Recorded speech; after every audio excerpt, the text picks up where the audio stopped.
Hello. So another episode where we look at Vipassana meditation, that's Buddhist insight meditation. And I thought in this episode I would, at the very least, introduce the subject of fetters, the 10 fetters. This is an extremely important aspect of Vipassana that needs to be understood.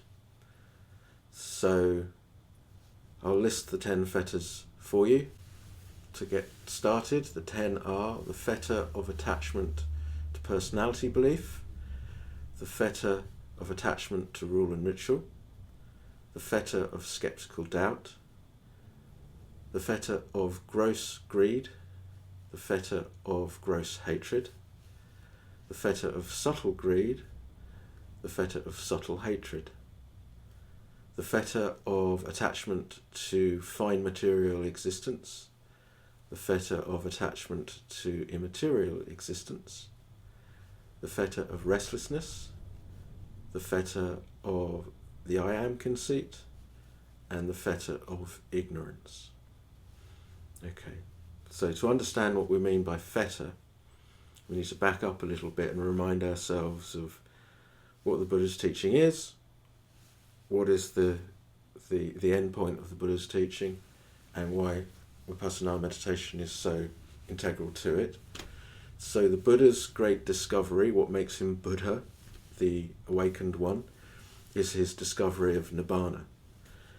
And his great spiritual discovery, his enlightenment, is that what most people consider to be the absolute reality of life is actually illusory. It's not a complete illusion, but it is illusory. That the world of appearances has no fundamental solidity to it. It's ephemeral, it's illusory, and that beings caught up in the ignorance of the true nature of reality seek for peace, happiness, fulfillment, security in the world which cannot ultimately provide that. So there's this endless process, this endless wheel of becoming, where beings are trying to essentially find Nibbana, find peace, happiness, liberation, but are doing so using all the elements of conscious experience. And the Buddha's great discovery was you can't find it there. And that what you have to actually do is stop that whole process of craving for life to be different, of trying to find lasting peace and happiness in the world. You have to come to a stop, a spontaneous stopping where you are no longer trying to find the thing you're looking for. And then in the absence of that movement of mind, where there is this perfect stopping, then there can be the revelation of that which is, that which has never been denied anyone, that which always is. It does not arise, it does not pass away. It is the peace, the happiness, the security that everyone is longing for. It is Nibbana, Nirvana. And it's here now, but it's ignored. So the reason we practice Vipassana meditation is not to try to obtain that. What we do when we practice Vipassana meditation is undertake a comprehensive survey of conscious experience. We mindfully explore every component part of our experience and come to see that all of it is transient, unsatisfactory, ungraspable, impossible to actually cling to any of it. It's all an impersonal arising and passing away due to conditions. And at the culmination of that process, of that investigation, you come to this perfect stopping, and in this perfect stopping then there is the revelation of that which is. Now there are things that get in the way when we practice Vipassana meditation, and the 10 fetters are part of that. So we're very used to the hindrances. So that's sensual desire, ill will, sloth and torpor, worry and doubt.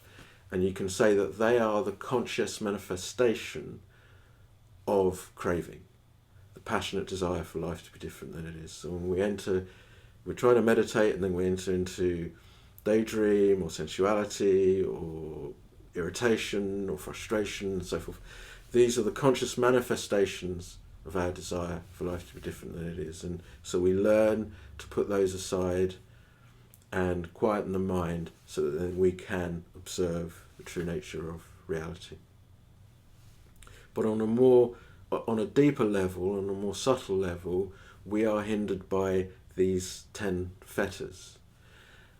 They are what tie us to the wheel of samsara, to this endless becoming, this endless absorption in the mere appearances of the world, and prevent us from seeing what lies beyond the appearances of things. So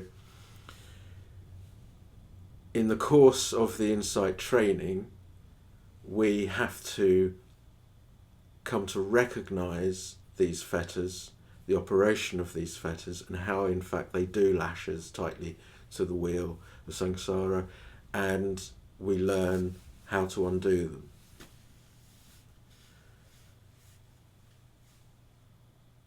And that's no easy matter.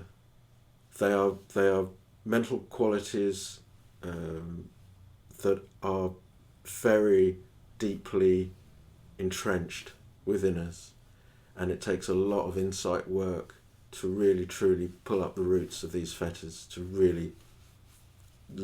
really find out how they're operating and how to let go of them. So you can't do it all at once. So in the Buddha's teaching, these fetters are staggered. How best to describe this? So when we practice insight meditation, we're observing the whole field of formations, the aggregates.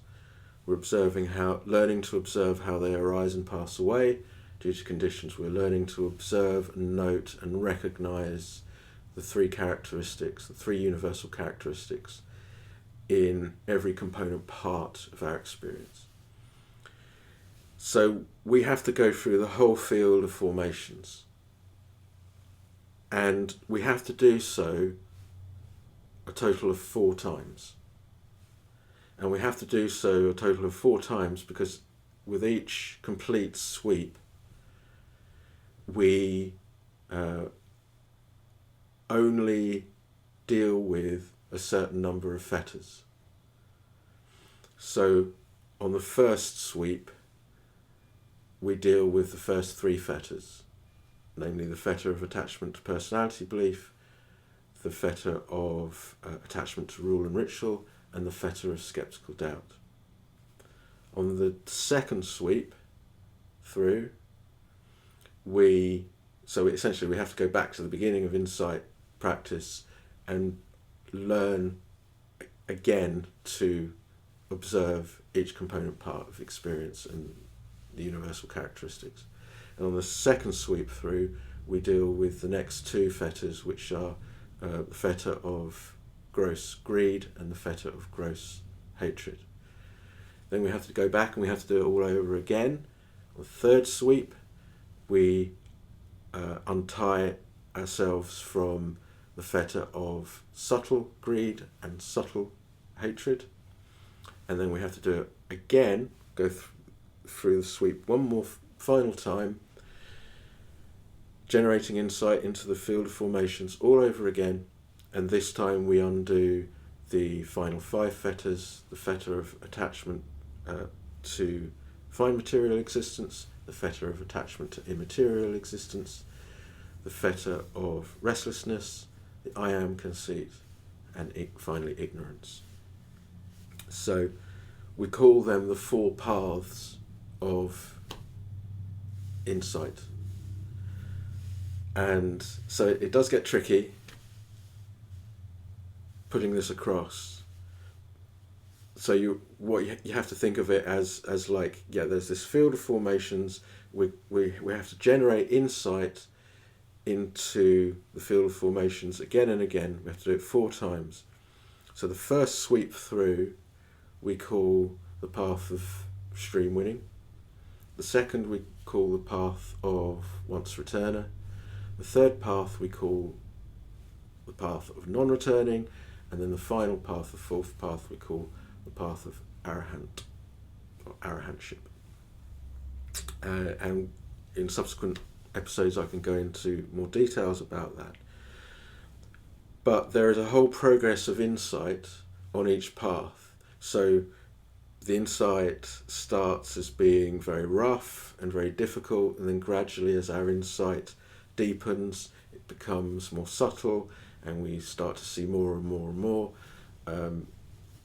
And I will go into this in more detail in subsequent videos, but there is a point at which the insight becomes so deep and so clear that it leads to what we call a supramundane path and fruition. I will definitely have to do this in a different video. So there, on each path there is a culmination. There is a point at which the mind loses its obsession with the occurrence of phenomena and alights on that which neither arises nor passes away. And so it's a point at which the mind finally loses its interest in the world and just gets a very brief finger snap view of what lies beyond the world as ordinarily understood. And it's very profound when that happens. So on the first sweep, the point we reach is the point where we get to in our insight where we clearly see the operation of any of the first 3 fetters. And that heralds then the arising of the supramundane path and fruition. When that supramundane path and fruition has been gone through, the mind relapses back into the ordinary consciousness, if you like, but that's the point that is known as stream winning. And it's at that point that the first 3 fetters have been broken through. So the insight is leading up to, just to reiterate, repeating myself, but just to reiterate, the insight knowledges that we go through are leading to that point of seeing the operation of the fetter, understanding the fetter, and breaking through the fetter with insight, and then that heralds the arising of the supramundane path and fruition, and that's called stream winning. And then the mind relapses back into ordinary consciousness, and then the meditator then has to rework those insight knowledges afresh, looking from a slightly different angle, different point of view. And what we find is on the second path, what's getting in the way are the next 2 fetters, which are gross hatred, gross craving and gross hatred. And so we build up the insight knowledges again. We reach this point again where we see clearly the operation of those 2 fetters, either of those 2 fetters, that breaks them, and that heralds then the next supramundane path and fruition, where the mind, just to reiterate, is no longer interested in the occurrence of phenomena and alights on that which neither arises nor passes away. And that's the second fruition. And then again the mind relapses back into ordinary consciousness, and then you have to work up the insight knowledges again, which is leading up to the clear recognition, in this case on the third path, of subtle craving and subtle hatred. So either one of those is seen really clearly, its operation is understood and is broken through, and that heralds then the arising of the third supramundane path and fruition, which is called the path of non-returning. So again, there is the experience of that which neither, finger snap, just for a finger snap, of that which neither arises nor passes away. The mind then falls back into ordinary flow of consciousness, and once more the meditator has to generate insight into the field of formations. There's a whole series of insights that then lead up to the apprehension and comprehension of any one of the final 5 fetters. Just to reiterate, that's the fetter of attachment to fine material states, fetter of attachment to immaterial states, restlessness, the I am conceit, and ignorance itself. And so there's the untying, the breaking apart of those fetters, which then heralds the supramundane path and fruition of the path of arahantship. At which point, then, all the work you can possibly do to encourage enlightenment to occur has been done. And you have successfully cut through those 10 fetters. That's a lot to be doing in one episode. I might not go too much further in this episode. What I might do is, I think in the next episode what I'll do is I'll go through the first 3 fetters in more detail to explain firstly how they're getting in the way and disrupting your attempts to observe things rise and pass away, and the process whereby you can actually come to see those first 3 fetters in operation, which leads to them being broken apart. And then I will perhaps talk more about the actual supramundane path and fruition. So that really means talking about how the insight knowledges lead on to one another and lead eventually to the fruitions. So hopefully that wasn't too garbled. I'm not going to watch this back, I'm just going to upload it. So then I won't know how garbled it actually is.